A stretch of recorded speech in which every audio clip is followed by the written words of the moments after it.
this is how you set your trend lines. So a trend line, what is a trend line? A trend line in finance, a trend line is a bounding line for price movement of a security. So of a security, shares, stocks, currency, whatever you are trading, to analyze with the trend line. It is formed when a diagonal line can be drawn between a minimum of three or more price pivots. So this is a price pivot. This area there, this area there, this area there. That's the high, the resistance zone. This area there, this area there, this area there, and even this area there. That's the low, the support zone. So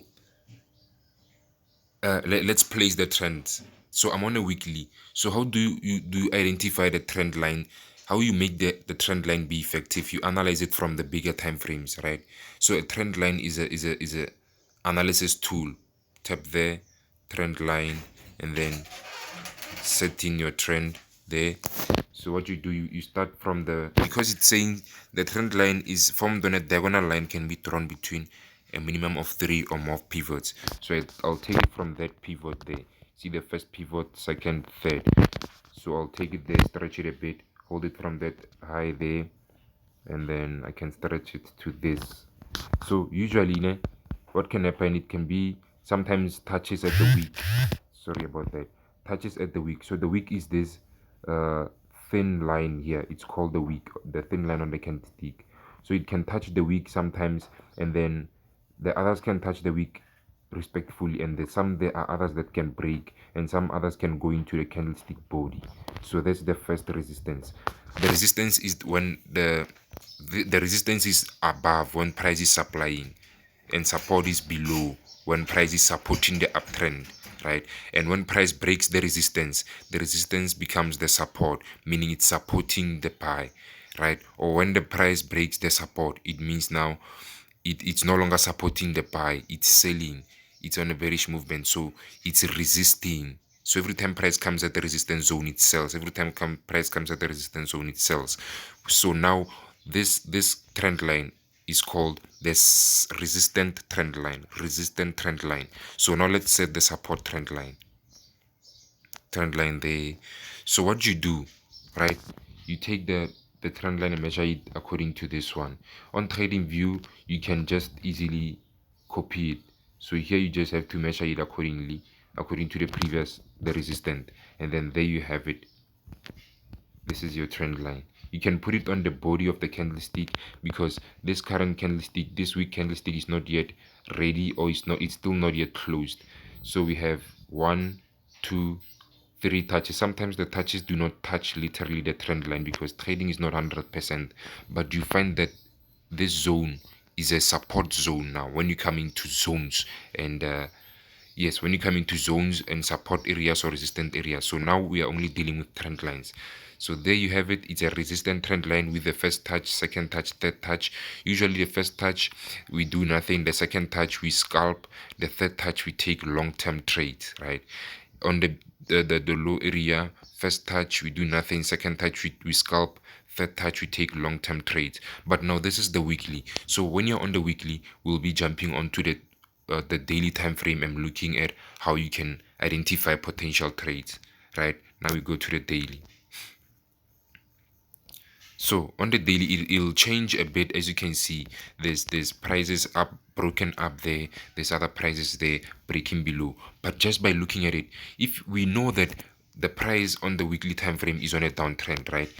Why is it on a downtrend? Because it's giving us lower highs. These areas, they are highs, but it's giving us lower highs, right? This high is not same as this one, and this low is not same. This high is not same as that one, right? And it's also giving us lower lows. The low here is lower than this one, and this one is low. This one this one is lower than this one. This low is lower than this one. That's how you identify trend. And an uptrend, vice versa. It's giving us higher lows, and it's giving us what? Actually, the uptrend is giving us lower, higher highs and higher lows, right? This is high, so, and they are high. This is a low, is higher than this low, is higher than that low. So that's an uptrend. So let's go to the daily, right? It's on a downtrend. We agree. We have to agree on that. So what you see on a downtrend, let's take it a week ago. This is Friday, one Thursday, Wednesday, Tuesday, Monday, right? So a week ago, you already have analyzed and knew that the trend is on a downtrend. Let's take it a couple weeks, another few days in, Friday, Thursday, Wednesday, Tuesday. So 2 weeks back, Tuesday, this week and the other past week, you already knew that price is going to sell. What you do possibly, you could be looking at supply zones. This area could be a strong resistance, and possibly the news could be telling you more on that. Or what you do, you wait for price to reach your trend line and then break out of the trend line. You see now the lows, the wicks, price broke out here. This candlestick broke out there, and it is below the trend line, the resistant trend line, meaning every time price comes at the resistance, it sells, right? So that's when you could have taken your sell order, held for maybe 2 weeks in. This is the current take profit that you could have been waiting for, right? And remember, price moves in phases, so you have an impulse, correction, continuation, just like that. So this is how you identify your trend.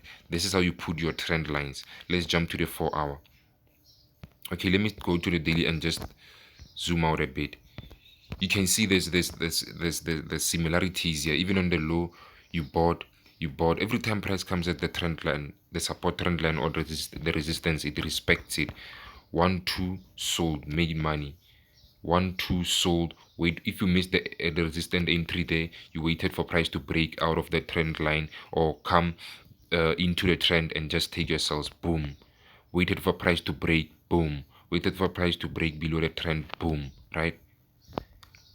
On the next episode, we'll talk about supply and demand, where you could be having areas like this, uh, rectangle areas, which we call zones. You could be having areas like this. Sorry about that. Right? Some areas.